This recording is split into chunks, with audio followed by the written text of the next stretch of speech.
Welcome back to Tailosive Movie Review with your co-host, Mike. I don't know what my name is anymore. I got a haircut. My beard is missing. I'm very confused. You're unrecognizable. Oh my God. Oh my goodness. And I'm here with... not Stanley. Nope. Sorry. I'm alive.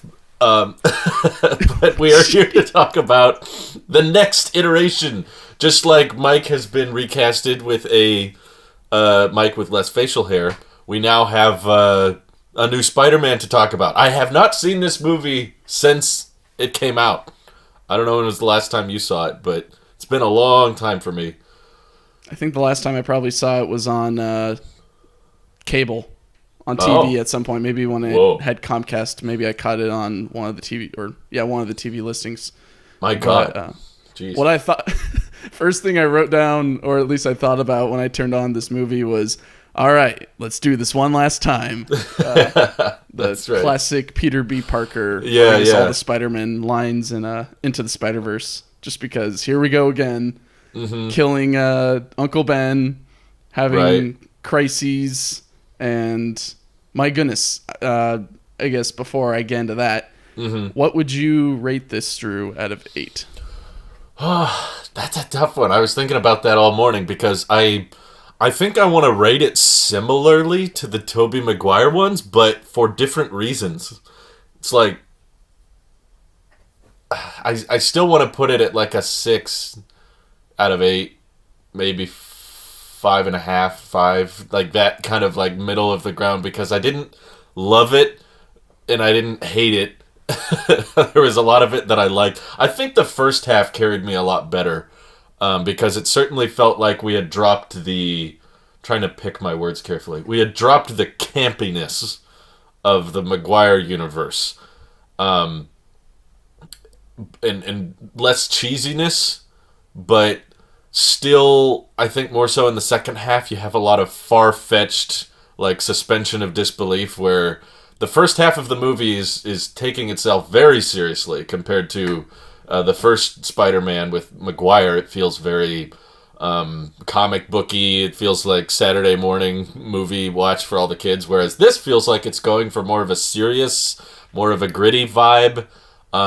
It's going for more of a cinematic epic approach, and things feel very darker, and more believable and realistic. Like, instead of Flash being a campy high school bully, I wouldn't want to fight me neither. Now, you have what I think is a far more accurate interpretation of a bully, which is someone who is like riding the line between, okay, he beats you up, but you're kind of his friend, and it's like they're kind of aware of each other, and he's like, hey, Parker, take a picture. He's like, no, don't do it, man. You know, he's just... I think that was a more genuine dynamic between like a geeky photographer kid, instead of just like, I'm late for school and I gotta catch the bus. So it felt more human, I would say. The interactions between Pete and his aunt and uncle, and with Gwen, very different approach from Maguire. Just going back to back, it's actually fascinating how much they contrast from each other.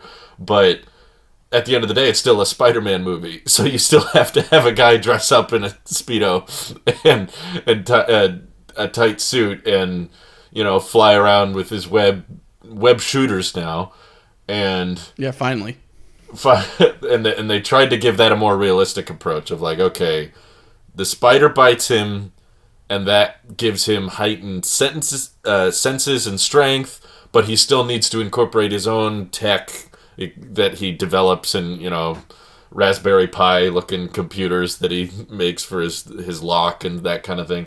So it's, I could see what they were going for, like essentially like the Dark Knight has now come out, so people are going for more of a darker superhero approach. And somewhat of a similar thing with like how Uncle Ben died. Spoiler, if someone had no clue. But I also think the cast fits the vibe that we're going for. Like, I liked Martin Sheen as Uncle Ben. I thought he got that role down fairly well, but Yeah, fun fact about Martin Sheen, he's spoken at my university. Oh, really? That's cool. Unfortunately, I wasn't present for when he was speaking, but I remember seeing the emails that he was coming. I'm like, hey, wow. Uncle Ben's coming. Yeah. Did he give a good speech about responsibility? It was like, yeah, that was, I guess, kind of calling to like his speech of responsibility in this movie. It's very an abridged and kind of wedged in, like, what's it called? Not really speech, more of a just like, hey, you have a responsibility or a moral obligation to do the right thing. Yeah. And then Peter's just like, nah, I'm out. Nah, I'm out.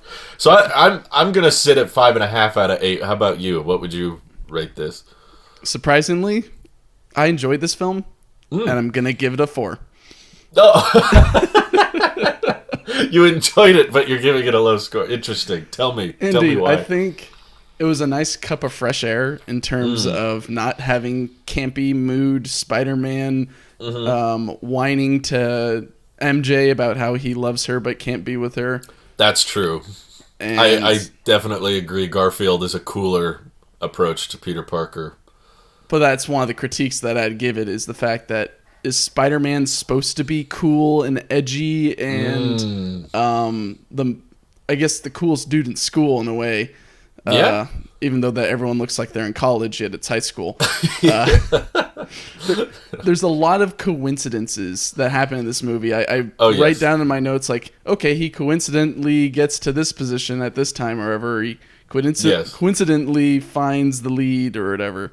And the amount of times I wrote down coincident just made me realize near the end, it's like, okay, this movie was based on random chance happening for this character every single time he did something. Which it might be good. It just means he's a little bit lucky, but that, I don't know, combined with being the cool dude and not being like the nerdy guy that Spider-Man is. Yeah. And also like, I don't know, I could talk about this all day, probably the things that I have a problem with this movie, but just like, he doesn't give off like the hero that you're kind of rooting for 24/7, or at least trying to root for. Like at least in Spider-Man 3, you're like, come on, Pete, you can do it. Right. In a way. Or when we get to Tom Holland's Spider-Man, you're like, you got this, kid. Yeah. Yeah. Thumbs up. In this, it's very much just run away, Ben. Run away, Uncle Ben. Turn the other way. Don't follow him. The same with Gwen. It's like, turn around, Gwen. Go away. Why are you following this man who is nothing but a mystery and danger? Go away. That's true.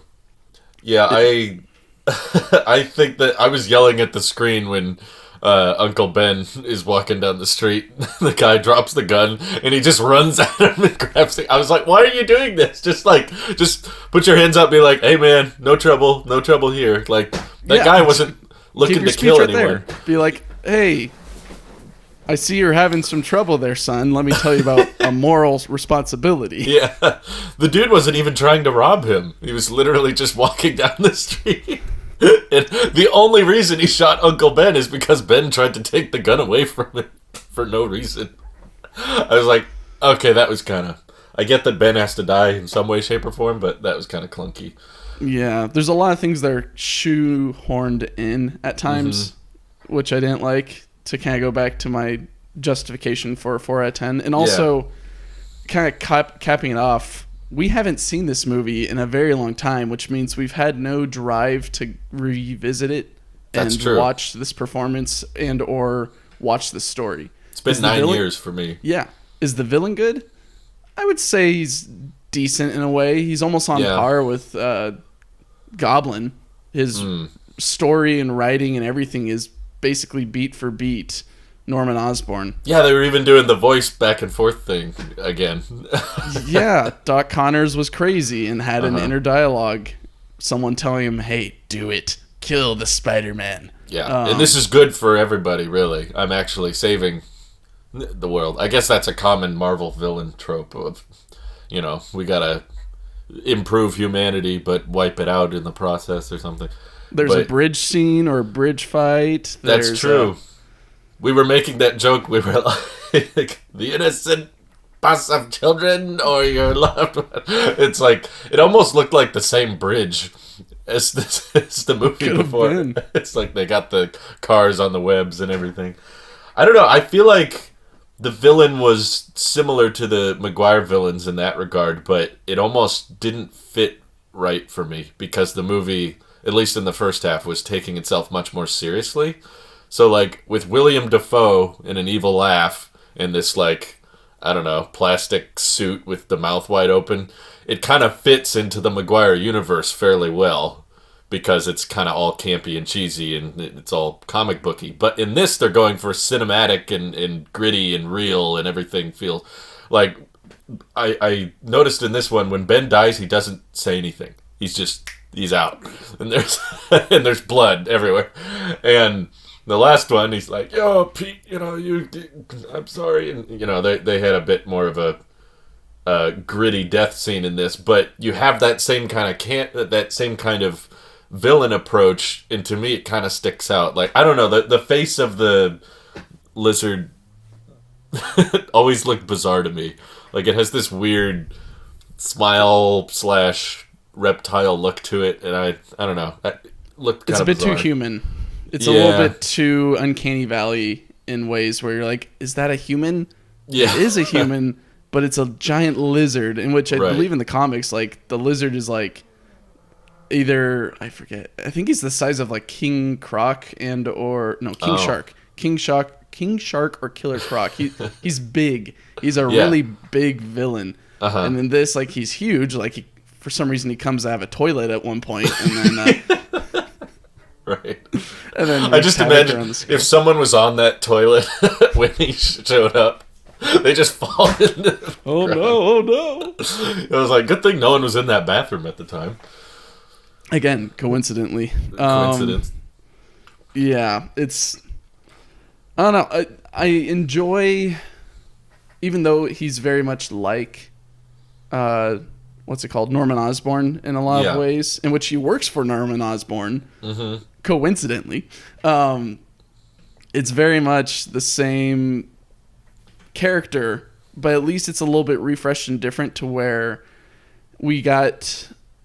was it CGI that looks okayish for today's age, but that's probably because it's 2012 when this movie was made, and it's 2021 when we're watching. So it's been, I guess, 10 years. Mm-hmm. But it's actually aged pretty fine, in my opinion, from how it looks for the villain. On a technical level, I think it's aged very well. Yeah, but the design approach is what bugged me. Yeah, I agree. If they went for more of a lizard look, like extended nose, because he already goes through a crazy transformation from like just not having an arm, being more human, and then starting to have scales on his face, and then be a little bit more greener in parts and have a lizard arm, and then become lizard. Lizards all grow back their limbs in like 2 seconds. As soon as an arm falls off, they go really fast. I would say the explanation for that's the chemical that he's put in himself, but maybe increased metabolism or something. I don't know. Dude, you'd get so hungry so fast if you could grow limbs that quickly. He'd be trying to eat Peter at this point. You'd be like, oh my god, all this mass that's suddenly been added to my body in like a few seconds. Yeah, I did enjoy, though, that he hisses at times like a lizard or like a reptile in a way. Yeah. Which was something that I didn't think I'd enjoy. Like, there's a lot of like... pay attention as much to that, but yeah. There's a lot of objects being thrown at him in this movie, which is honestly comedic at times, especially when they literally throw a shoe in his face and he's kind of just like... Right. Yeah. So... I enjoy the humor that they put into this movie, and it's an interesting written movie, and they don't... I think one thing that they kind of have over Marvel in this regard, kind of calling back to like the first Iron Man movie, right? At the end of it, Tony Stark says, "I'm Iron Man." It's almost the same with Andrew Garfield, except instead of saying it to the city or a bunch of press, he immediately tells Gwen, because he's got a big crush on her or whatever. It's true. I realized he webs her butt, which I thought was a little much. Very quick. I was like, that could have gone horribly wrong. Imagine if she was just like, oh my god, get away from me. What was that? Not on the first date, Peter. Not on the first date. Yeah, that's not a first date move. But she's really into him from the beginning. That's one thing that... I think it works better because Andrew Garfield is so much cooler, though.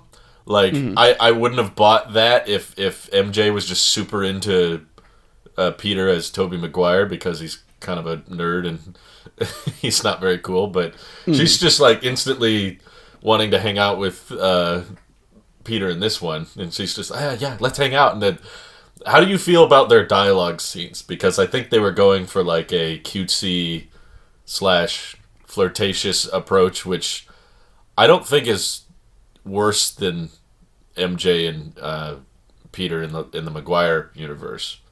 It's almost like the other... I don't want to say the other side of the coin because it's not too opposite of what Sam Raimi was doing with his dialogue. Yeah. But it was very much like almost on that same route of like, I'm very awkward and this is a very, I'm going to say the word, very cringy moment. Yeah.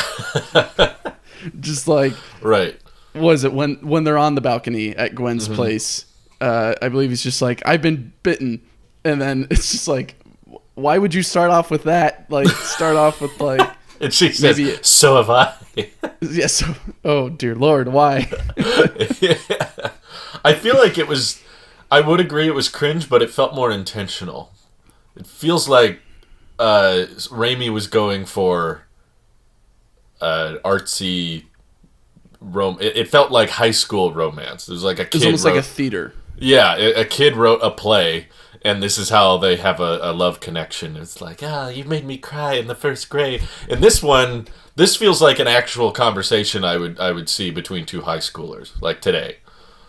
I agree. There's still a lot of moments in this movie that are very high school-ish, which I think they nailed down in at least the dialogue way. In the visual way, it's very weird seeing these like 20-something-year-olds in high school or supposed to be in high school. Gwen's supposed to be 17. I was like, she's 29, and I don't... It's not working. Oh, well. No. Though they kind of go overboard at times, especially like in the first, I think, 15 minutes or whatever. Peter's trying to get into his locker, and there's just a couple making out on it, and he's trying to get in, and they're quite literally just pressing themselves against the locker door. That literally happened at my high school, so I was really? Like... Yeah, well, I realized not everyone had that same high school experience, but I'm like, yeah, that was like my high school. Pretty common. What probably helped with my locker is close to a water fountain, so probably no one wants to make out next to a water fountain since people are usually there. They want to make out more against like a bare wall or a large amount. We need to dive more into this subject. Where did people like making out in our high school? Why are kids making out in the lockers? This just felt more viable as a high school experience. But the conversation that stood out to me was when Uncle Ben's like, he's got you on his computer. And then after that talk, they're just like, so you wanna I don't know, and she's like, yeah, either. And they're like, okay. Oh really? And then they kind of go their separate way. I don't know. I was like, that felt like two, obviously, adults pretending to be high schoolers, but they did a decent job, I'd say, with what was given to them. Mm-hmm. Kind of going off of their... whoever wrote Uncle Ben's lines in this movie did a great job. Yes. Whoever was the writer, I don't have the writer right in front of me, but they did a fantastic job with dialogue, especially with Uncle Ben, where he's kind of that one teasing uncle type of person in your life that is always out to... He's cool. He's great to talk with. He's got great advice, but he's definitely there to embarrass you when it's appropriate, or at least whenever he can. He wasn't so much as like a teddy bear, Uncle Ben, as the Maguire version. Yeah, it wasn't, hey, come help me paint the kitchen. It's more of, hey, we've got a leak. Could you just give me a hand with grabbing a box and then maybe trying to figure out? Really mad at him when he doesn't pick up Aunt May. He's just like, you go in there, you apologize right now. And she's like, it's not a big deal. And he's like, Yeah, it is. You're just like he's really mad at him. Find out he wasn't so mad on the voicemail, but I love the writing. I do love the way they wrote his character. Yeah, besides him jumping for the gun, he's a well-rounded Uncle Ben, and how he steps in for Peter as a father. Mm-hmm. Even at one point, he calls him like a good son, I think, or Peter calls him does Peter call him? No, he calls you're a good dad or something. Yeah, something like that, which was very heartwarming. But it definitely give the audience more time to love Uncle Ben a little bit more, which I appreciated.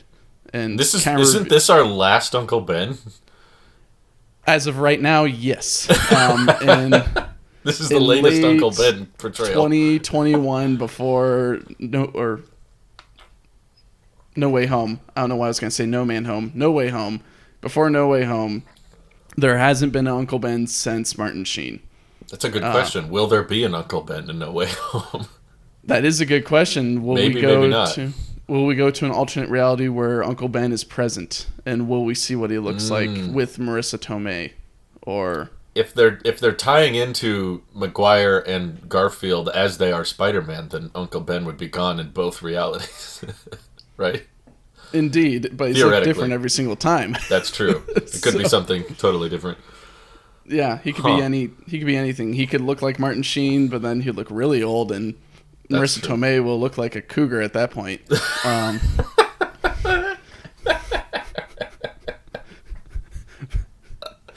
Tomei knows how to pick them. I just love how Aunt May gets younger each generation. What did you think of Aunt May in this movie, Drew? She was pretty good. I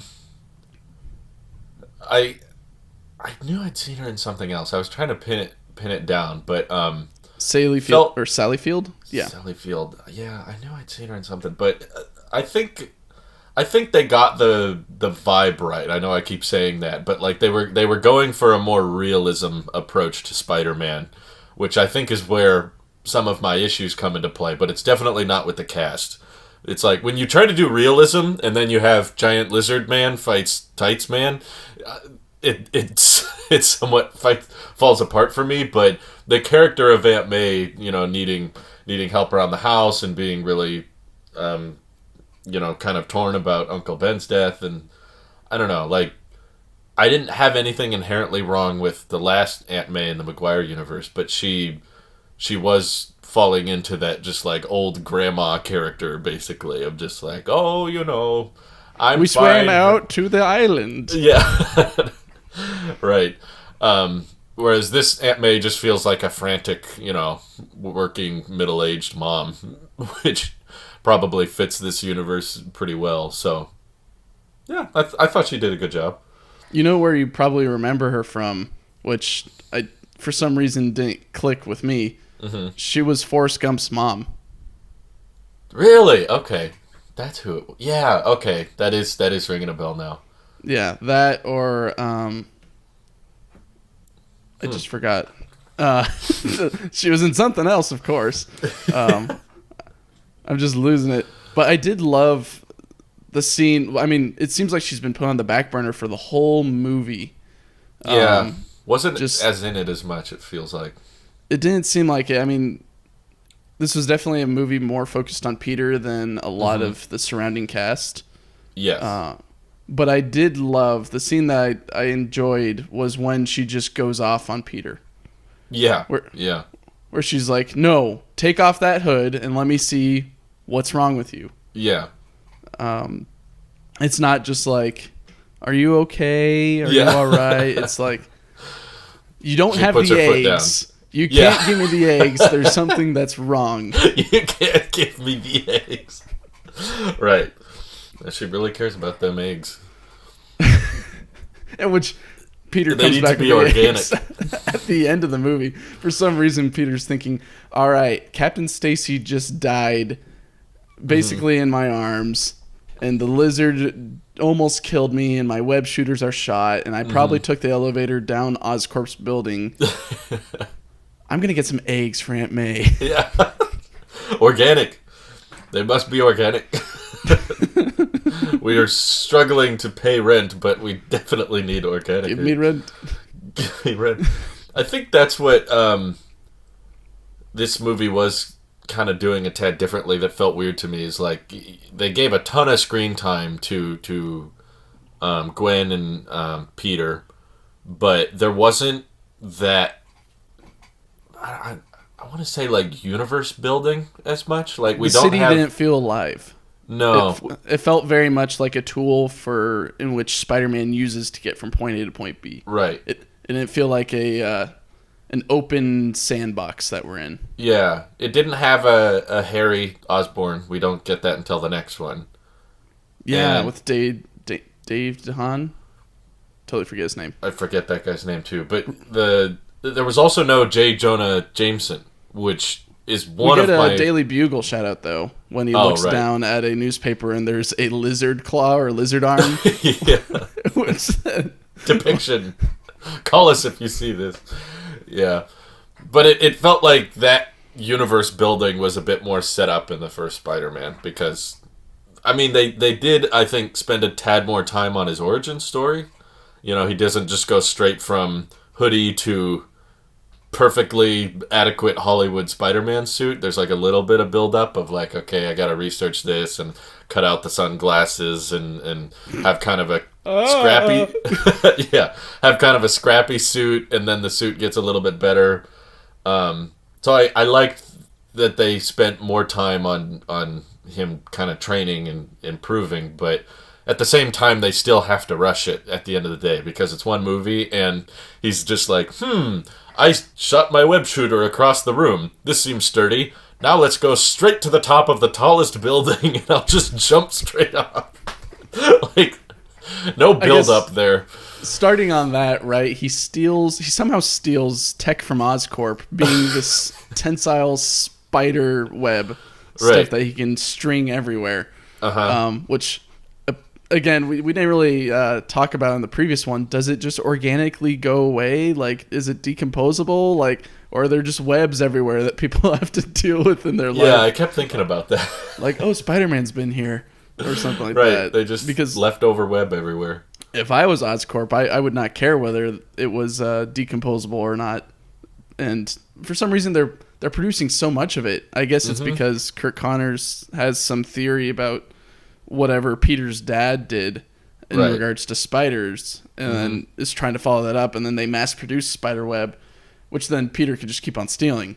Right, and if it's left all around the city, wouldn't Oscorp pick up on that? Like, seems like this web tech keeps getting stolen. Like, they could track him down weird. At that point. He just shows up and he's like, "Oh, I have more pellets." It's like, yeah, somehow. Where? You just found an infinite supply or something? Like, one thing you kind of touched on is they definitely spend a lot, or you actually talked about, is they spend a lot of time on building the character and giving him a lot more background. And they do that as well at the very beginning of the movie. We get to see Peter's parents, which we didn't see in Tobey Maguire's, and we haven't seen in Tom Holland's. We get to see Richard and Mary Parker? Yeah, I think I got that right. We kind of got to see a little bit behind the curtain of what happened there. Like, what happened to Peter's parents, because we know that they died, but what happened? And I guess in this universe it was, oh no, someone broke in. We're going to drop Peter off at my sister's or brother's. I forget whether it's a sister or brother of one of the two parents. I don't know. And then they just immediately leave and then die. They take it off. He's just like, be good. Close this door. That's when I always had my line of, we'll make all those changes to my will when we get back. Okay. It's like, I'm definitely never seeing you again. But yeah, they spent more time on Pete, but it certainly felt weird that he didn't really have like a friend of any kind. You know, he's kind of a lone wolf. It would have been nice if Dave DeHaan, if that's his name, I might be butchering it. I'm sorry, Dave DeHaan, or whatever your name is. It would have been nice if he was in this movie somewhat. Like having a little bit of Harry presence.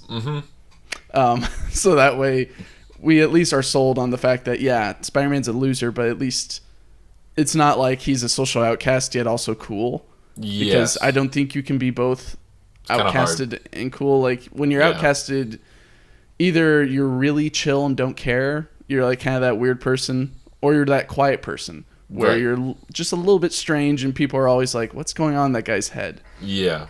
Right. You can't be cool, at least in my opinion. You have to be a little bit nerdy or a little bit weird, in which they try showing that, but it just kind of boils down to Bully Maguire 2.0 of being a cocky person and dunking on Flash in the basketball court, or being able to like immediately write down his dad's decay algorithm equation and then somehow have a solution for it. And he's only in high school, and he's a genius because he's got Raspberry Pi locks. But like, also, why? It's so much quicker just slide the lock, Pete. Yeah. He's a genius because he has Raspberry Pi lock. That's I don't know. I got no clue. You're right, though. It feels like they were kind of wanting to go down a path to expand on it more, but maybe in hindsight, it's kind of pointless because we know how quickly this universe ends.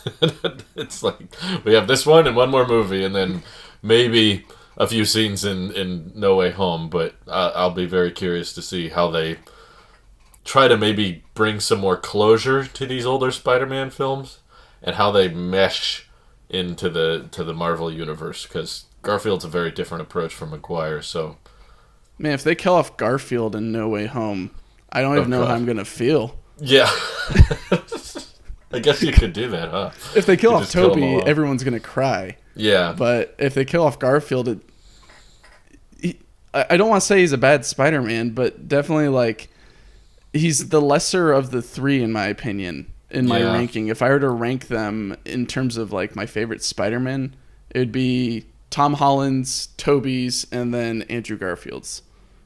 Not just because we got less time with Andrew Garfield, but there's not much connection that I build with the guy. Like, he's quippy. This movie is nothing but quips from Spider-Man in a lot of cases. It's all about him joking around, in which you get some of that in Tobey's. But in this, it's like left and right. Just like him holding on to like a lizard tail at one point. He's just like, ew. Yeah. He's like, don't dress like a car thief, or you've been a bad lizard. But you brought... Right. Crotch. I did find that weird. Small brought knives. Up... No, my weakness. He's going for the Deadpool, but PG-13 version, because... There's several times where he says Mother something. Mother Hubbard. Yeah, he's like, we can't say the F word. But you could do a whole montage of this movie of Peter Parker breaking things. They really wanted to emphasize that. Smash his door. Keyboard. Smash his window. Alarm. Sink. It's like everything's breaking. But you mentioned earlier, like, we haven't seen this since it came out, which says a lot about its lasting impact of, like, from a technical standpoint of, like, cinematography and CG, and even the actors, I think, did a great job. Like,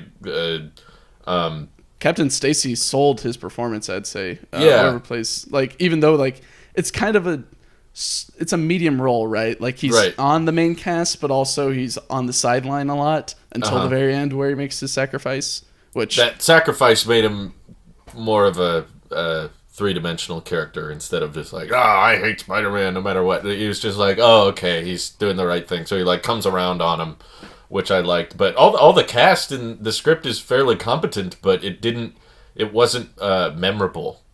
In the same way that even though the Maguire films were probably less technically impressive and the portrayals may have been far more cheesy or cringe, it's kind of like we talked about in Spider-Man 3.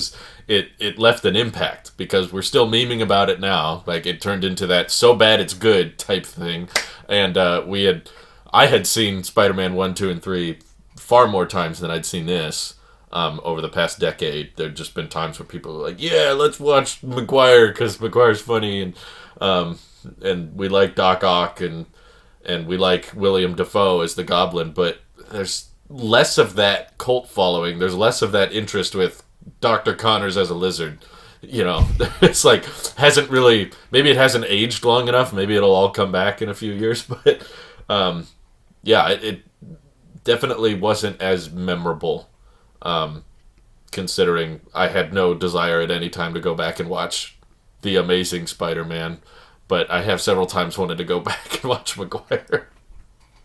There's definitely a little bit of age there, right? It's almost like a fine wine in terms of Maguire versus Andrew Garfield. Yeah. And it built like just different times and different approaches to this character and the story. Did Peter have to do the finger guns down a street and then slide and try to impress girls? No. But did Sam Raimi go all in on that film in ways that maybe were out of his control, but in his control in other aspects? Yes.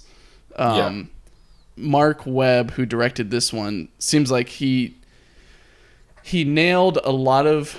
Like, he was almost, maybe not pinpoint, but he was really accurate on a lot of things, but also inaccurate on others. Like, he did great on providing a good cast. Like, I think this is a phenomenal cast. Sally Field, Martin Sheen, Emma Stone, Andrew Garfield, Dennis Leary. They're all notable actors. Even, like, was it Flash Thompson's Chris Zilka? I think I've seen him before in something else. Not a bad group of people. And the script kind of looks okay on paper. It's more, maybe it's playing too safe, I guess is where I'm getting at. They were like going for almost a complete opposite from Maguire. They were like, we got to do everything that didn't, because back then, I don't know if Spider-Man 3 was as beloved as it is now. But everyone hated it when it first came out. So they were like, how do we throw off that scent or that style that people have associated with Spider-Man films being kind of corny? Now we want to try to emulate The Dark Knight. I feel like all superhero movies kind of changed after Dark Knight came out. So you're right. Precision is what he was going for. He's like, we got to get these things right, and the things they were going for, I think they mostly got pretty tight. But like all Spider-Man films, the one thing they couldn't contrast is that they can't avoid all of the coincidental right place at the right time. Oscorp happens to have terrible security. And, they let you Best tech ever, but terrible at protecting it. They let anybody go in there and take anybody's badge and just put it on without any ID. And if the actual guy comes in, who Rodriguez or something, grabs that badge, they just throw him out instantly. And then he can emulate the passcode on the secret, spider spinning room. Neuron web thing. Yeah. It helps for the spiders to be spinning for science. They need to be... Peter comes in, again, convenience. The most convenient time where he's like, oh, they're building a lot of weird capsules and there's web. That's interesting. And then he goes into the room where they're harvesting the web, which I thought was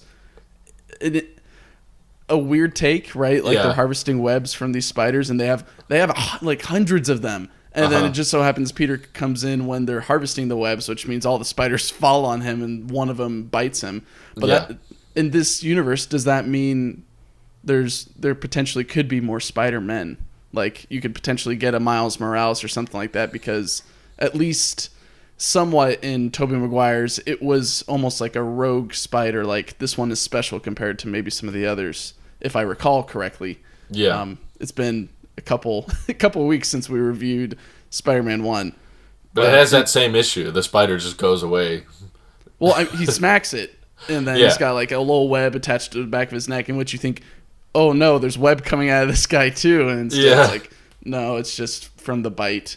And then, like you said, I like how they approached the powers in this. It's not coming out of him now. Now he's got web shooters, which he's got a limit, especially when in the final fight, the lizard crushes his web shooters. It gives a little bit of tension to the situation of like, what's Spider-Man going to do now? All he can do is jump around and pull things.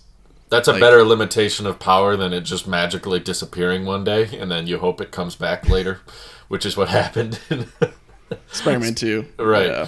It's just like, he lost the energy, so now he can't be Spider-Man anymore. But now he's motivated, so it comes back. This one's like, no, it's a tool that can be damaged and has a finite supply of, so that makes sense. That's more believable.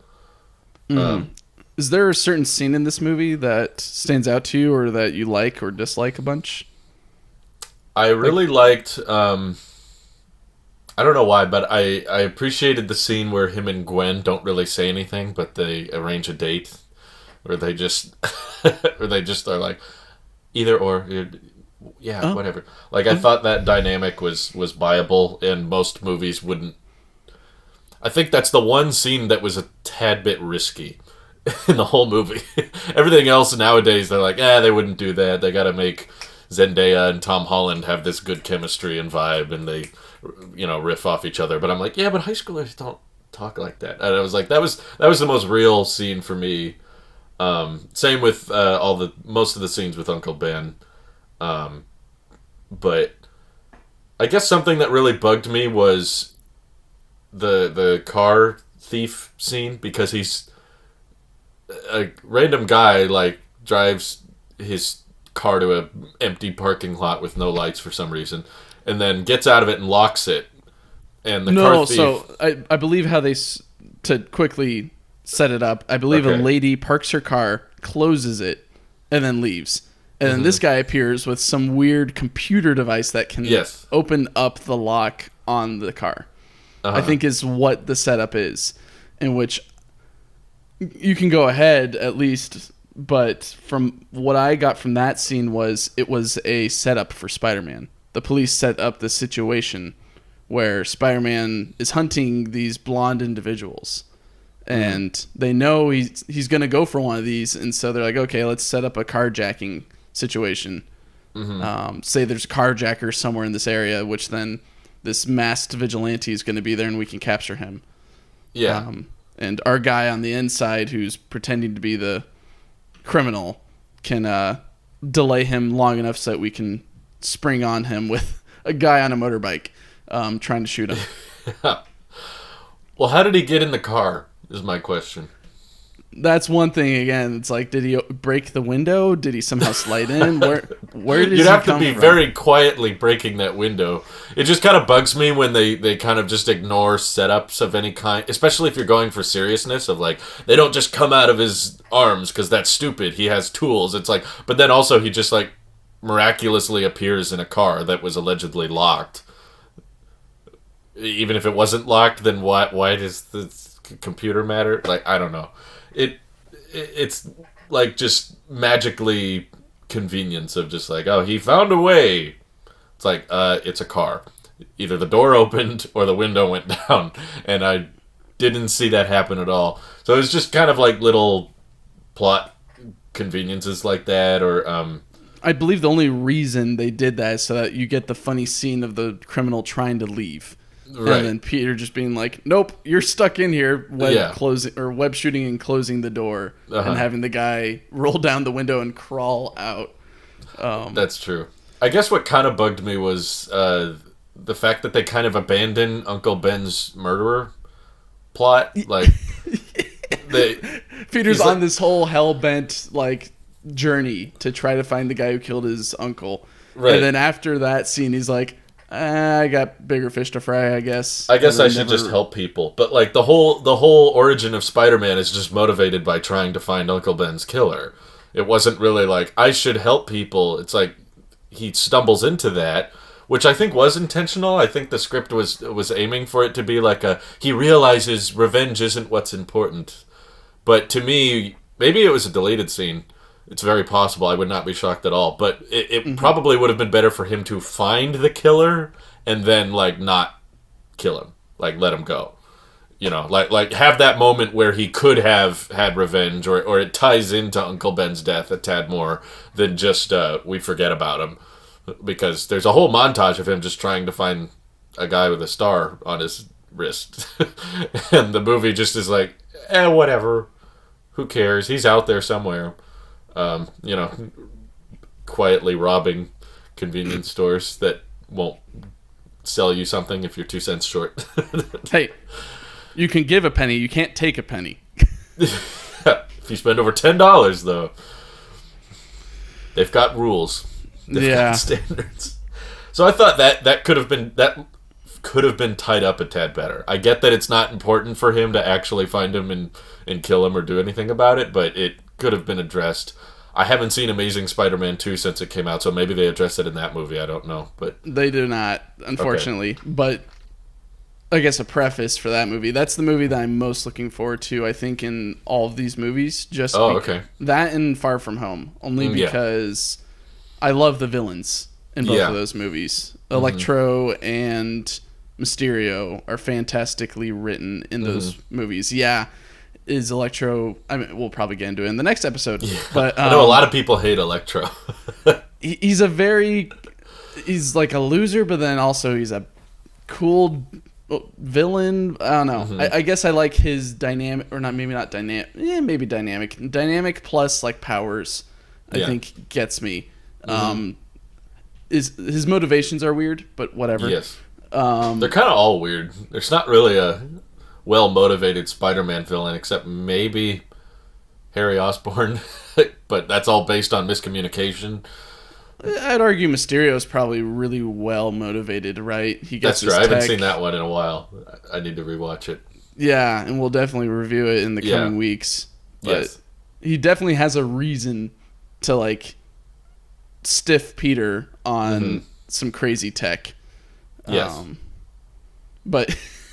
in this, we just get a very angry lizard man who runs around, turns people into lizards. That's another thing that they kind of just drop in this movie. He turns people into lizards with like a chemical agent, and then we never really see those people again until like one scene near the end where they're like, oh, look, they're turning back into more human than lizard. Like, it would have been nice to see some scenes of these lizard cops running around causing mischief. Like, breaking windows at least, or something that shows like, oh, the lizard chemical makes you bad. Right. I think they needed to set that up a tad more because they couldn't quite grasp if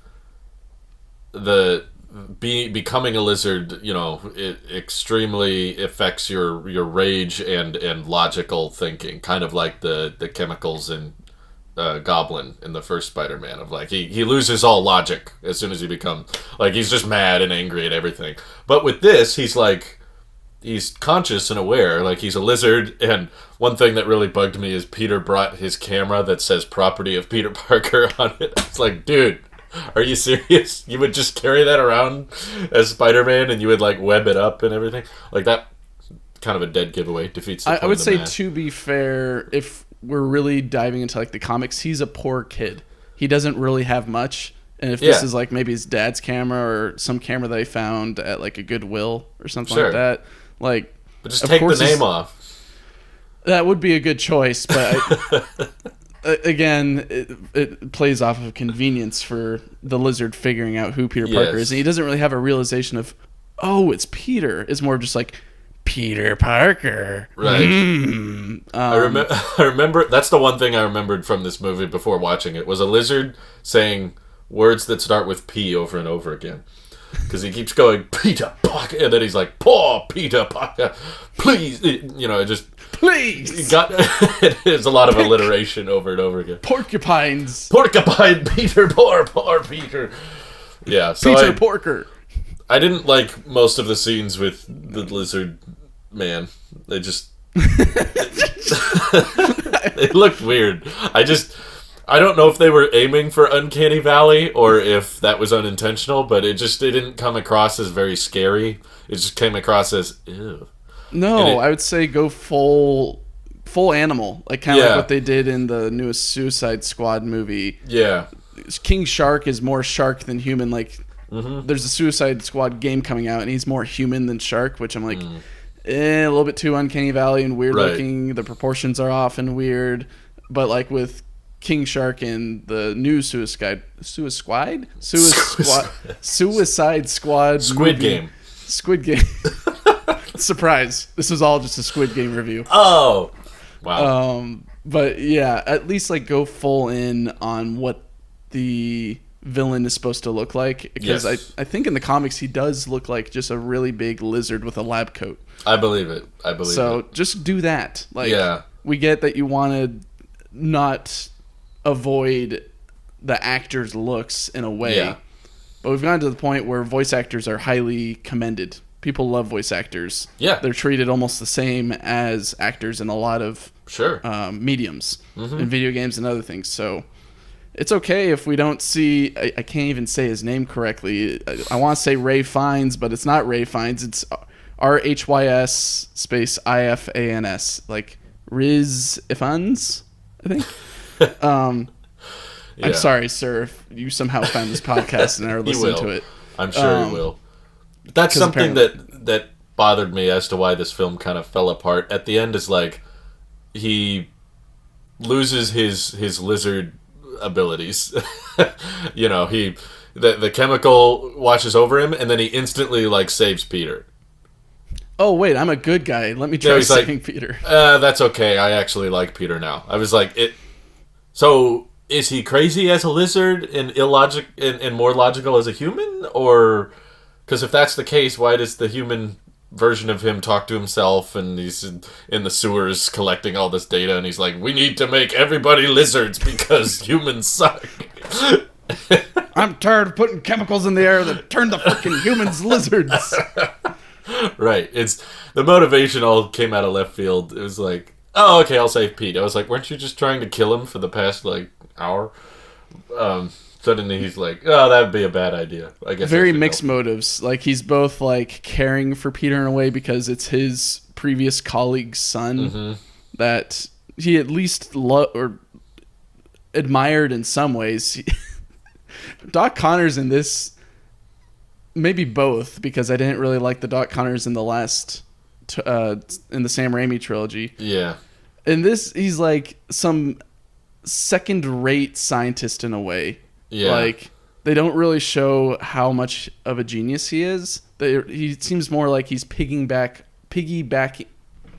He is basically just following Richard Parker's notes and then trying to replicate it for like years as Peter Parker's growing up and can't figure it out. No. And then Peter Parker comes with, I think I fixed this equation. And he's like, that's it. Dang, you got it. Yeah, and that's it. Like, he doesn't really seem as smart as he should be, and then also his motives are all over the place on whether he likes Peter Parker or doesn't like him. There's no internal like struggle that we can see of, do I actually try killing this guy by shoving my claws through Peter Parker? Right. No, I'll just do it to Captain Stacy, and then Peter, I'll just give a nice scratch on him and then beat him up a couple times, and he should be I don't know. Like, it would be nice to see some restraint of like, I don't want to hurt him because I care about him, but I won't be easy on him, but I'm not going to kill him. Like, almost to the point where like it's almost Captain America Civil War, where like you beat the crap out of the dude, almost crippling him, just to show I'm better than you. Stand down.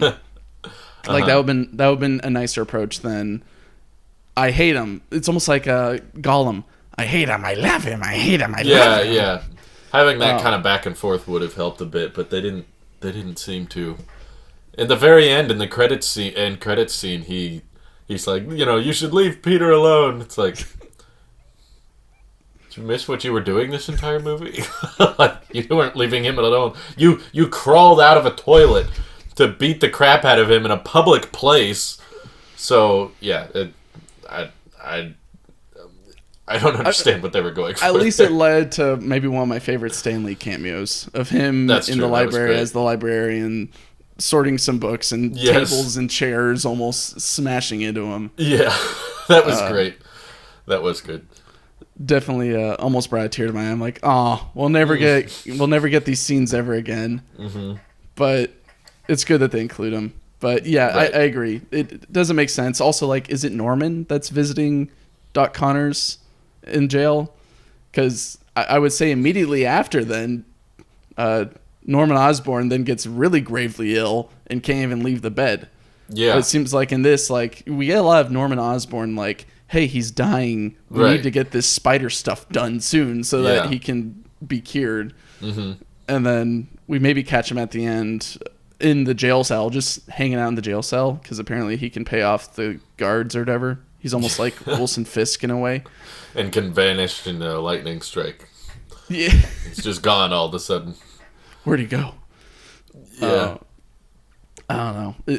Norman Osborn's a really weird character in this universe. He's both like all powerful and also dead. I think did it? You find it weird that the boss of Dr. Connors kept saying Richard Parker, even though that actor was in Life of Pi with a completely different character named Richard Parker. So it went over my head because I've never watched Life of Pi. I've only heard great things about it. Maybe we watched it like a few months ago, and we're like, "Hey, Richard Parker!" Like as soon as we see him, we just start saying Richard Parker, and then we realize, wait, why is he saying Richard Parker in this universe too? But like, how crazy is it that as soon as they're like, we need to go to human trials, and Connors is like, no, that's dangerous. They're like, okay, I'm going to the Veterans Hospital, like right away. Cow. I was like, can't you just call the police right away? Be like, my boss wants to do chemical weapons tests on veterans. I think it just turns into a Venom situation from the movie Venom, where the CEO just hushes it out. And it's just like, no, that person's crazy. They're not a whistleblower. They've been exploiting documents for months, and we've been tracking them down, and this was the final straw right here. So maybe that's what they're banking on. Maybe. And Connors was maybe smart enough to know, yeah, I'm just going to be called a crazy person, which he's already a crazy person, I guess. He's like, I can't have him hurt those veterans, so he injects the serum into himself. And then what made me laugh is like the incentive for the lizard man to run after his boss and to stop him on the bridge is basically to stop him from running tests on veterans with missing limbs. So that lizard is just running through the streets, and he's just thinking to himself, I gotta protect our veterans.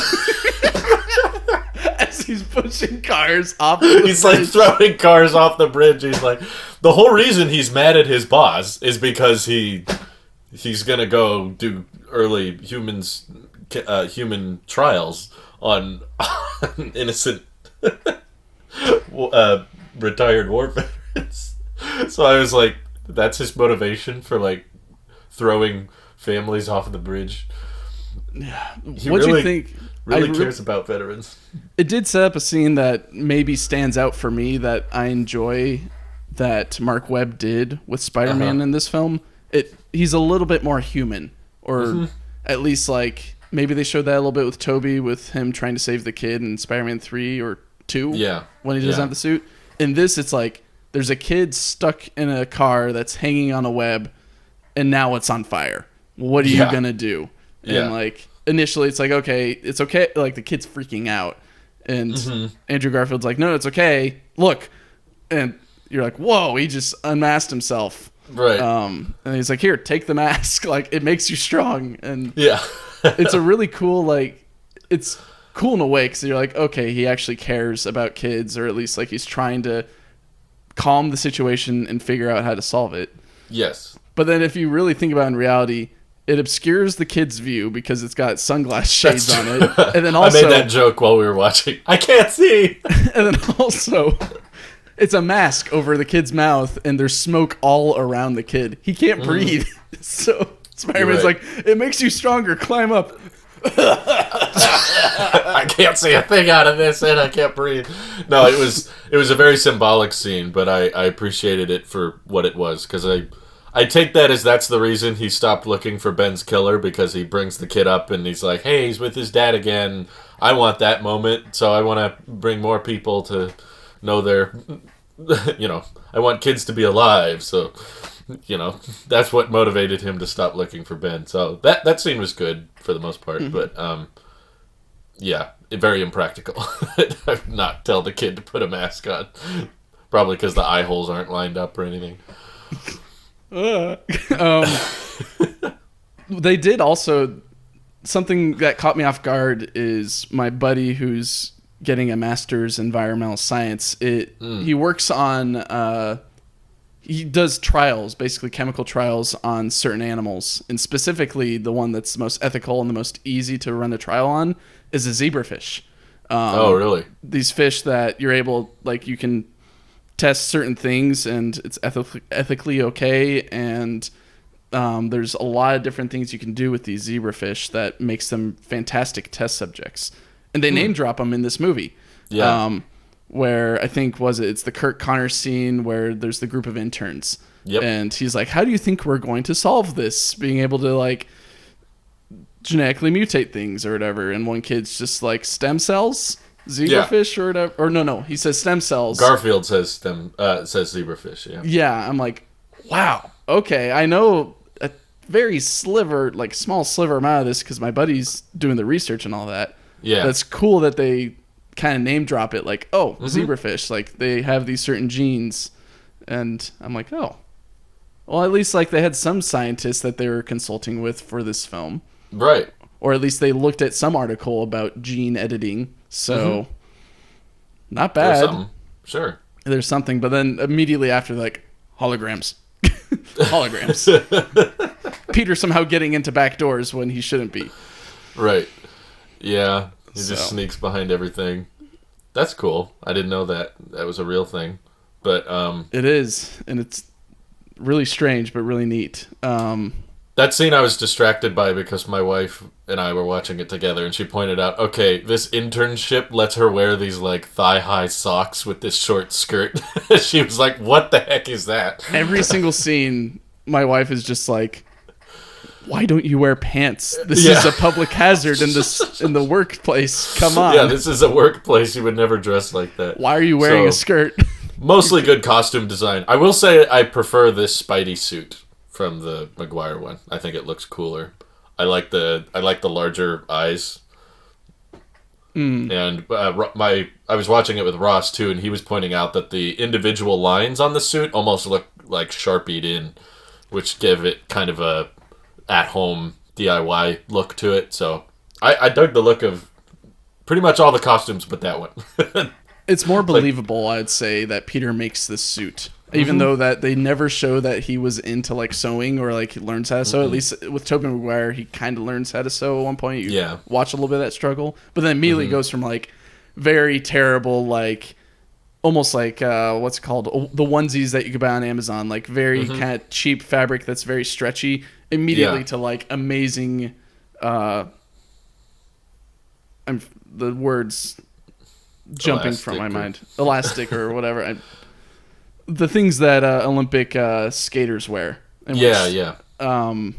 Andrew Garfield's Peter like repeats multiple times. He's like, that we need to do that, I guess. And then immediately makes the suit. But I mean, it going back to what I was originally saying, it looks more realistic to what some neighborhood Spider-Man would make. Yes. At home, rather than like really pronounced web lines that you somehow get by like beating some paint or whatever. But they're very thick on the Maguire suit. Yeah. The one thing that was a little bit something that my wife noted as well was how much Peter can contort himself, and which is probably because of his like enhanced senses and dexterity at this point. But like he's able to put his legs above his head at some points.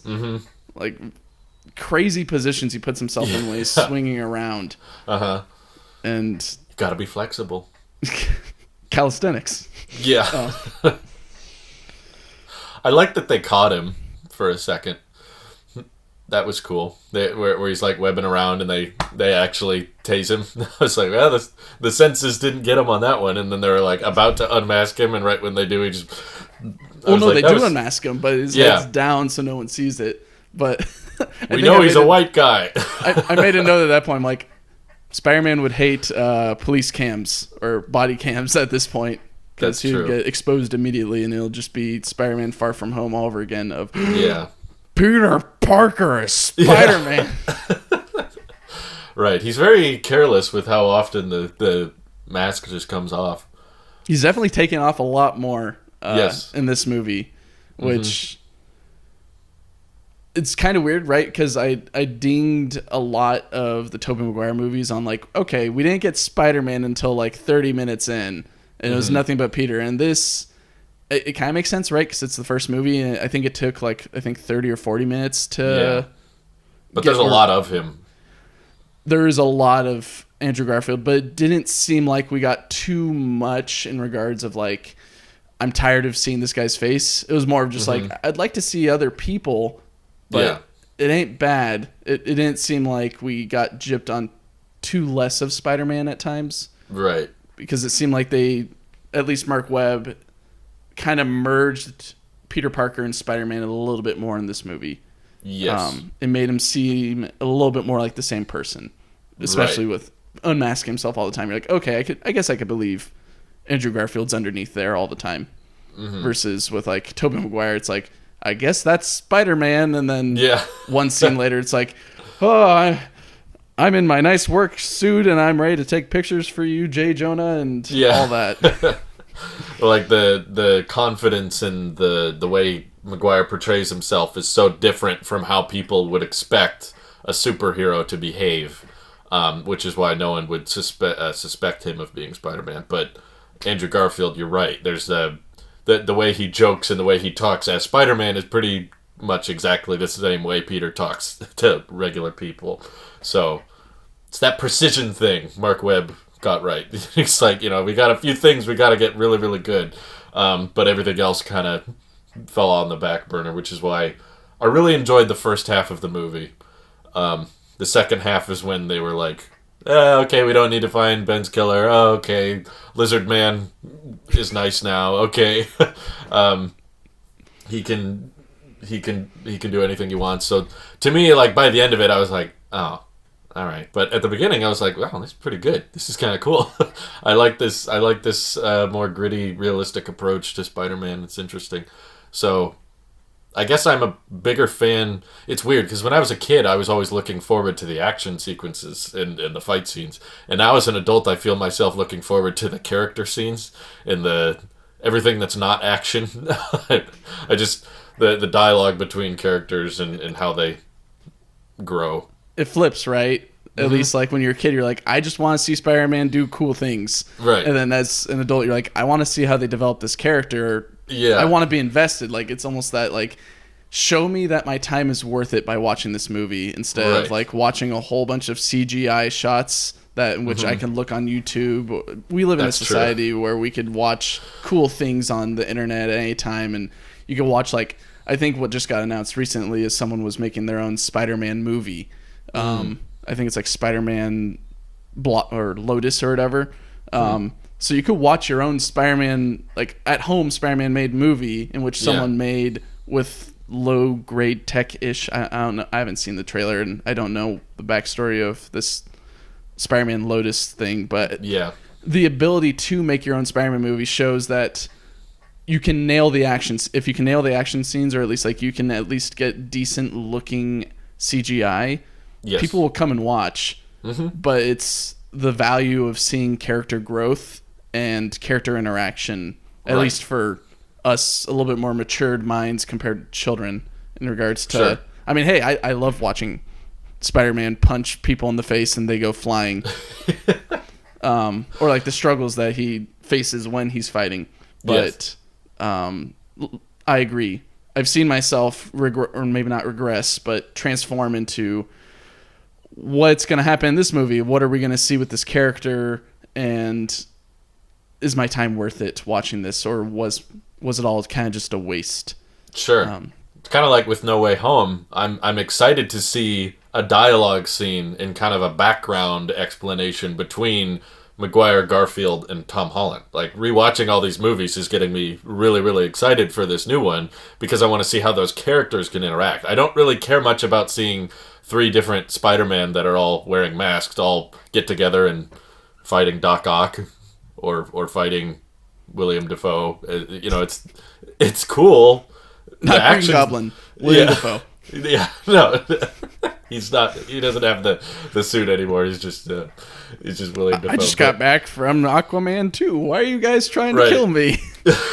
Like, those action scenes are cool, but you're totally right. I'm positive that they're going to be 3 to 5 minutes, and they will be clipped on YouTube within a couple months. I can go back and watch those at any time. But I'm sure there will be some flipping and some spinning and some punching and quipping. But I don't know how the characters are going to interact, and what things they have in common or what things they disagree with, or what universe we're jumping into from each Spider-Man. That's something I don't know, that I'm only going to watch and experience for the first time once. That's going to be a learning of new info and a new dynamic of characters we haven't seen before. So that's what excites me more so than he's going to jump around and punch him. It's like, okay, cool. I've seen that. We'll probably see it again. I guess one last scene to kind of pick apart a little bit is the train scene, which I totally forgot about. When me too. He's on the train. I think it's before is it before or after he discovers the spider on his back neck? Either way, he's sleeping on. Before. Yeah. He's sleeping on the subway, and then kind of has the cold sweats, and then the dude puts the beer bottle on his forehead. My friend was like, that would totally happen. That happens all the time. And then, I like that sense of realism. Yeah, and then it gets really unrealistic with him accidentally touching a lady's shirt and then somehow ripping it off because his hands are sticky, and then holds onto a pole and then breaks the pole. And that pole was weak. If it was... You need more than just brute strength to pop a pole out of its place on a subway. Yeah, especially if it's like a structural member or something like that. Yes. Spider-Man's always a difficult character when you consider how much inertia you carry with you on... Or just like weight when you're sticking your hands on a wall like this and climbing. I was like, the amount of tension, either getting bit by the spider makes you like 90% lighter. That would explain a lot if like your weight had gone down substantially. You become an exoskeleton. Yeah, you become an exoskeleton, and also that argument doesn't really work because you would lose a lot of your force when you're fighting something. If you were punching it, if you were like 90% less weight, you wouldn't have much punch when you kick your lizard man. You would just, nothing would happen. Or the tension on your fingers when you're climbing the wall would have to be so dang strong, because that's even if they were adhesive and they were really strong, that's a lot of pressure to put on your fingers. And he's doing like handstands on two fingers, then he takes away one, and Louise was like, takes away the other. He's just floating. It's going up. Yeah. It's into the Spider-Verse backwards. Right. He's like sitting in his bedroom on the ceiling at one point, and he's just upside down. I was like, I mean, why? Okay. Even if you have the, stickiness to do that, that's a lot of blood going to your head. I don't think it would be very comfortable. Oh, well. Yeah. I thought of a few scenes that we should also pick apart. One being the fact that Aunt May, like... I harped about this a lot in the Sam Raimi trilogy. Aunt May somehow doesn't figure out that Peter Parker's Spider-Man, especially in the Marc Webb movie and this one. She somehow doesn't realize, like, oh, there's something on the news about Spider-Man, and then Pete just leaves. Or, like, there was a crazy thing happening downtown, and then Peter comes back all bloodied and beat up, but he's got eggs. Like, he's got the eggs. Would you not have like some semblance, or at least some consciousness of like what's going on with my nephew? Yeah, like, I think it was wise of the Tom Holland version to get that out of the way pretty quick. They were just like, yeah, she knows, whatever, who cares? Yeah, so I don't know. That, and then also like. One thing that, I guess, returning back to why this is a 4 out of 10 or 4 out of 8, not 4 out of 10, 4 out of 8 for me, is like, we get the end scene of where Peter and Gwen are kind of a thing, but not, and then Peter just doesn't show up for the funeral, which I guess he kind of does because he's at the church and he's brooding from above. But then, like, it's almost like the awkward conversations of just like not explaining things. He's kind of just like, I think your dad told me not to hang out with you because it's dangerous. Done. Yeah, which then she pieces together. That's another thing we could pick apart too. Yeah. Like Gwen Stacy, like you said in the last episode or the episode before, Gwen Stacy's a genius. Like, she can figure anything out usually, and is able to help in any way she can. Like, in the final act of this movie, she's like, I'm making some antidote. And then Peter's like, what are you doing? The lizard's coming. She's like, I don't care. We need to save the city. Mm-hmm. And he's like, ah! She's not just a model for offices in sky-rise buildings. No. Yet also, like, she doesn't really piece together until, like, right before she leaves, oh, my dad told you to not interact with me anymore. She figures it out, which is cool for her character, but I also just found it a little impractical. Is it just tell her what he said, dude? Like, have a conversation. Like, that'd be a little bit more realistic, and also it would provide so much more character depth to these two characters that you're trying to make a movie, a second movie, and then possibly a third out of. Eventually. And I never liked the last line he gives in this movie. He's like, "Don't make promises you can't keep, Peter." And he's like, "Yeah, but those are the best kind." I was like, "What?" It's like, that doesn't make sense. I get that he's saying, "I know my dad said not to hang out with you because it would put you in danger and you might die. But screw that. I want to kiss you again." So she's all happy by that, which I don't think felt very legit. I feel like if he would have said that, her real reaction would have been like, "What? What are you like? Like, why would someone broke up with me on your doorstep without going to my father's funeral," which is kind of a dick move. Yeah, you could just go as Peter Parker. Like, you don't have to hold my hand. Just be there. Flash was there. Flash was even there, which I thought was a cool like overarch. Like I like that Flash even showed up for that funeral. But the best promises are not the ones you can't keep. Those are the worst promises. I don't understand that line. They were going for some quippy thing there, and for me it didn't work. Maybe it worked for certain audiences, but I was like, that's just such an odd thing to say. I think at that point I was just screaming at the TV, "Run away, Gwen." This is a red flag. This is the biggest red flag. Your dad died saying, "Stay away from my daughter." Yes. And you know he's Spider-Man, and you know there's going to be bad things that are going to happen to him. Yep. But man, that chiseled jaw in that awkward speech, I have to be with him. That hair. I guess that's Gwen Stacy's foil, is Peter Parker. Yeah, she's very into him. I appreciate that. I think I love the Gwen Stacy character in this. I don't think. I know I love her character much more than MJ in the Maguire universe. Like, she was so dumb and annoying in so much of her dialogue. Do you love me, Pete? Yeah, and she like instantly cheats on him whenever she feels like it. And she also was interested. She was like dating. Was it Flash or just some? She was dating character? Flash. Yeah, and then dated Harry. And he had Flash had no redeeming qualities in that universe. And this one, they almost set it up, which I liked. It was like a subversion. She was like, "Flash, stop!" And I was like, "Oh no, is she still dating the guy with no qualities and the bully?" And then it turns out, no, she's tutoring him, and she's critiquing that he's not, doing well at his homework. And I was like, "Oh, okay, that's cool." Yeah. I didn't that really.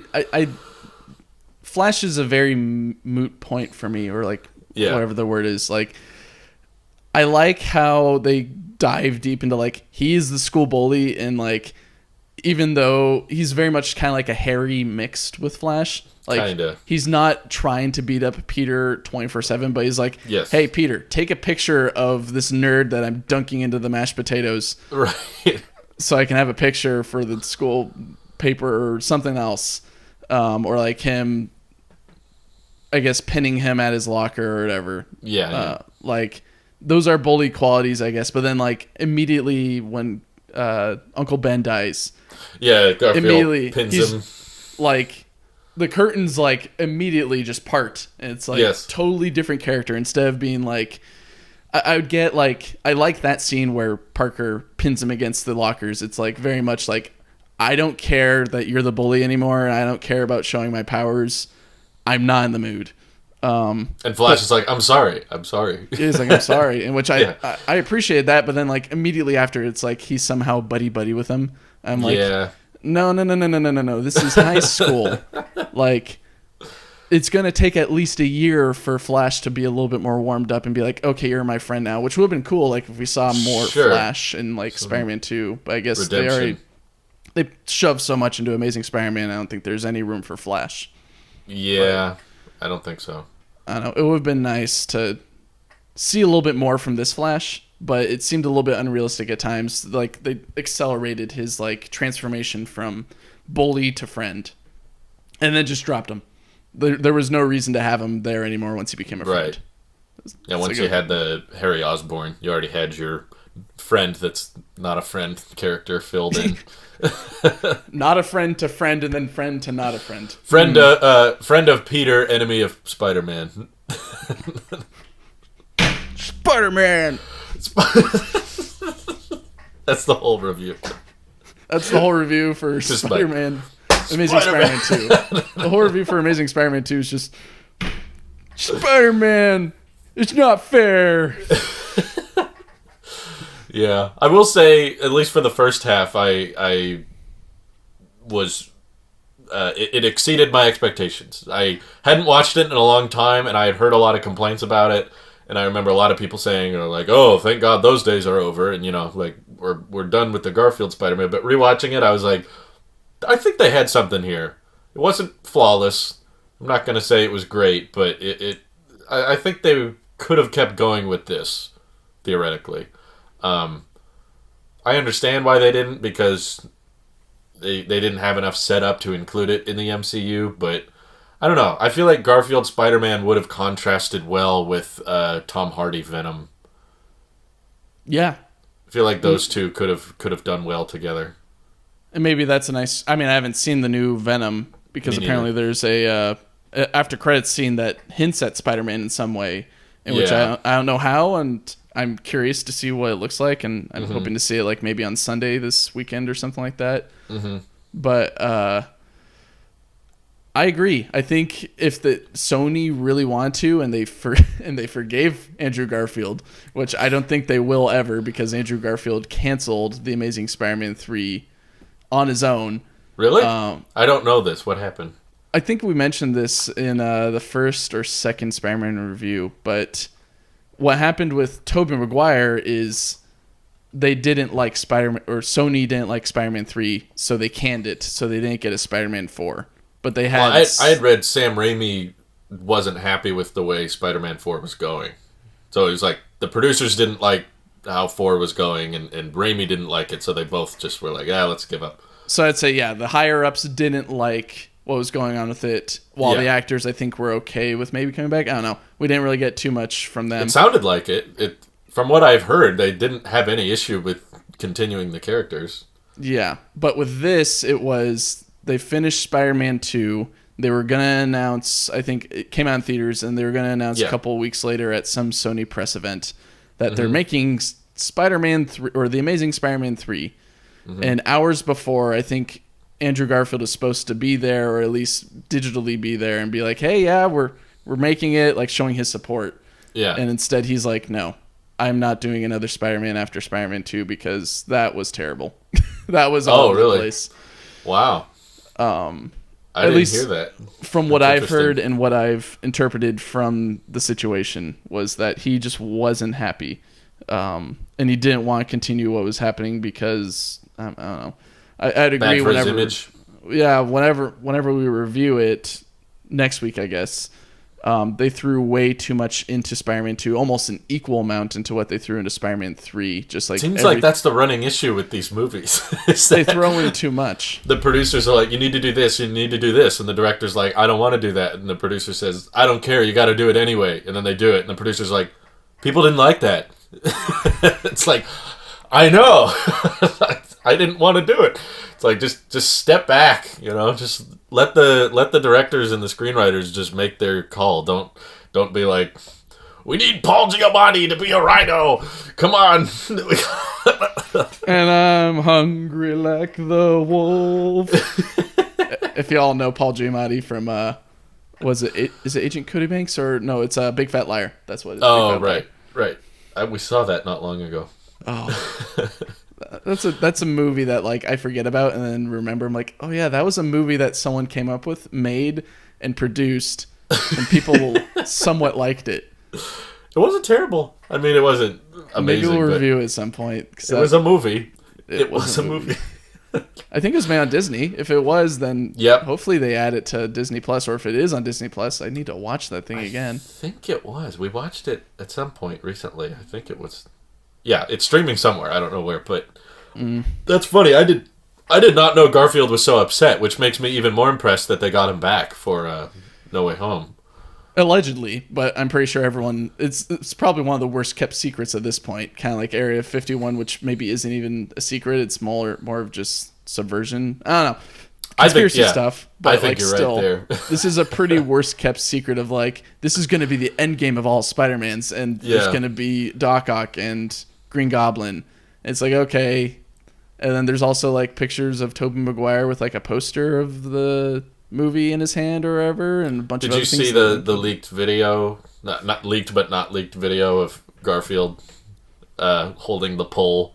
There's actually a video I watched recently because you'd sent me that picture of the new Doc Ock, and I looked it up on YouTube because I was like, oh, what's this about? And there were already people explaining a bunch of things, and then they had people like lip reading what Andrew Garfield was saying in the leaked video, and I was like, man, I shouldn't be doing this. I should just wait. You can go deep into the weeds. I also did it when like that clip first came out of Andrew Garfield, and I'm like, this could be extra footage from Spider-Man 2. I don't know. I can't tell. Did you see the Corridor video? In which I've seen both Corridor and a bunch of other people claim, or not really claim, but like they're really good at visual effects and video effects, and they're like, we can't find anything tampered with this video. Like, there's they were like, I don't think this is a deep fake, and this was no not key signs that it was not Amazing Spider-Man 2 or 1. So yeah, so it makes me excited, and it's that point where like I don't want to give my hopes up. Like, I don't want to be like, I'm expecting Andrew Garfield and Tobey Maguire in this, and even if we only get Tobey Maguire, it's like, oh, we could have got Andrew Garfield too, but like, it's more of I'm trying to temper my excitement in ways that maybe isn't unhealthy, but it's like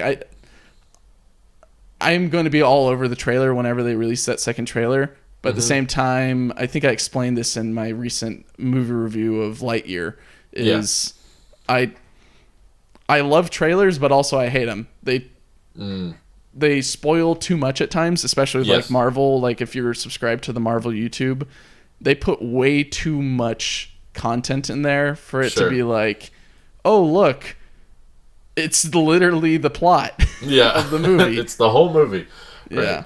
Yeah, I hate it when that happens. But I've gotten pretty good, at least in my experience. Like, I rarely get my expectations way out of line or way too high, and then the movie is... Like, I've gotten way too hyped for movies and then loved them when they come out.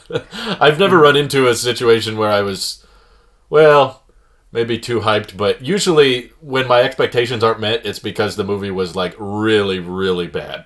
Not, like, just... It's not the situation of, like, your expectations were out of control. There's no way they could have made something you liked. Like, the one example I was thinking of was, I was really excited for Batman v Superman before it came out. Oh, you poor soul. And that movie was garbage. But steaming pile. But on the flip side, I was super duper pumped for The Dark Knight Rises back in 2012, and I loved it. Like I was watching news, and I watched every TV spot and every trailer for it, and I was fully ingrained in the leaks and what was rumored to happen, and I was watching videos breaking it down and stuff, and it came out, and I was like, this is amazing. You know, I loved it. So, it wasn't a perfect film, but there have been lots of times where I have high expectations and then they are met or exceeded. So it's not like an unhealthy cycle. Typically, if I don't like the movie, it's because they did something very, very stupid. Not like there's nothing they could have done. It's like, I'll tell you exactly what they could have done. Yeah, I guess what I'm aiming for with No Way Home is I'm expecting, of course, to see more Doc Ock. Mm-hmm. Hopefully some Green Goblin scenes that are maybe building up on like whatever universe that they're going on. I guess callbacks is what I'm trying to explain with that. Along with the 3 Spider-Man at one point getting that money shot of like all 3 of them like swinging together. Like that would be really cool to see, almost like a live action version of Into the Spider-Verse, which is basically what we're getting into at this point with No Way Home. Right.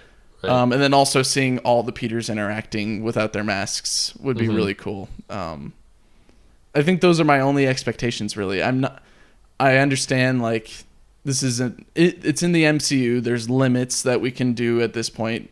Like, we're going to the multiverse, but still, like, there's limits that you can achieve, or that they'll quickly achieve. Yeah. And so it's the question of how far are they willing to go, and will I be satisfied with what we get? And I think those 3 or 4 things that I listed out before is all that I'm asking for at this point. And if I try asking for more, I think I'm going to be disappointed. So it's more of just, what are we going to get in this kind of final installment of the Tom Holland Spider-Man? And what are we going to see? What's going to come out of it? So I predict a Disney Plus spin-off show for at least one of the Spider-Man. Might be Miles Morales. I don't think so. But I disagree, because there's not really much Spider-Man movie on Disney Plus, if you've seen. Like, I guess for the audience, I buy these things on Amazon Prime, and me and Drew watch it. None of it is on Disney Plus. Like, you can't find it anywhere, and that's because Sony has made a deal with Marvel saying, you can't put this on Disney Plus because then you're getting all the profits, and we want to get some of the profits, which is understandable. But it's either Marvel's going to have to really strong-arm Sony and try to buy Spider-Man and then be able to put all these Spider-Man things on Disney Plus, or they're going to have to find a character in this movie that Sony just doesn't really care about. And they'll be like, Maguire. They'll just Can we have a Maguire show? Well, they'll just be like, you don't really care about, like, this Gwen Stacy or whatever. Oh, yeah. That isn't even like, isn't even Spider-Man or Spider-Woman or whoever. She's not. Or they could make some deal where, like, Sony gets more of the box office revenue from the movies, but Disney gets the show streaming. Probably not, because I think Marvel still loves their box office from what we've seen from Shang-Chi, because they Uno reversed it almost from Black Widow to Shang-Chi. Black Widow, they're like, we'll do both. And then they got lawsuits from Scarlett Johansson. And so they're like, we don't want to do that with Shang-Chi. Right. No, it's true. I just think that they are probably picking up on the subscription service thing being a lot of the future. Like, for example, we didn't watch Dune in the theater when it came out. We just got like 5-6 people together and bought HBO Max all at once. We just all watched it at our house, and that was not the original plan. My sister's birthday was a few days ago, and she was like, "Oh, can we all go out and watch Dune?" And I was like, "That's going to be like $10 a ticket, and there's 6 of us, or we could just stay at home and watch it on HBO Max." I feel like more people are going to end up doing that, and if Sony thinks box office is the future, they'll probably make some back, but Disney's like, we're playing the long game. We need that monthly recurring revenue, and if people find a really good show streaming Spider-Man, I don't know what Sony partners with. Do they stream stuff through Netflix? I know they have a PlayStation TV thing, but I don't think they would do that. Maybe I don't know, because they have some things, or at least there's some things that have been shared on Disney Plus, but like, I don't think it's Paramount. I don't think they're on Paramount. I don't think they're on HBO. I think they're more of just like catering to Amazon, possibly. Is all I can think of. Yeah. Like maybe the closest thing. Weird contract, I'm sure. They've got a plan. Anyways, let's close this out. All right. Drew, thank you for joining me on this podcast. We went a little bit in the weeds at the end, but that's all right. Always fun talking about what we expect in the upcoming movie, since that's what we're doing. We got this wonderful train. Yeah. I think I'll probably post at some point for the audience, like our scores or like our ratings somewhere, or at least maybe I'll put it at the end of this video of like how the Raimi trilogy went, and then currently how the Marc Webb sequology, whatever it is. They must have picked him just for the name, right? Most likely. They were just like, who should be the... it'd be funny. Bam, new director. Just as convenient that the Ganali device was, which is basically just an evil villain's dream weapon to disperse a chemical agent across a greater area. So is Marc Webb for being the director of this Spider-Man, though he didn't do a bad job. No. I don't think it was his fault for the main issues it had. But anyway, I had fun. It was good reviewing it after all these years. Now it's more fresh in my head.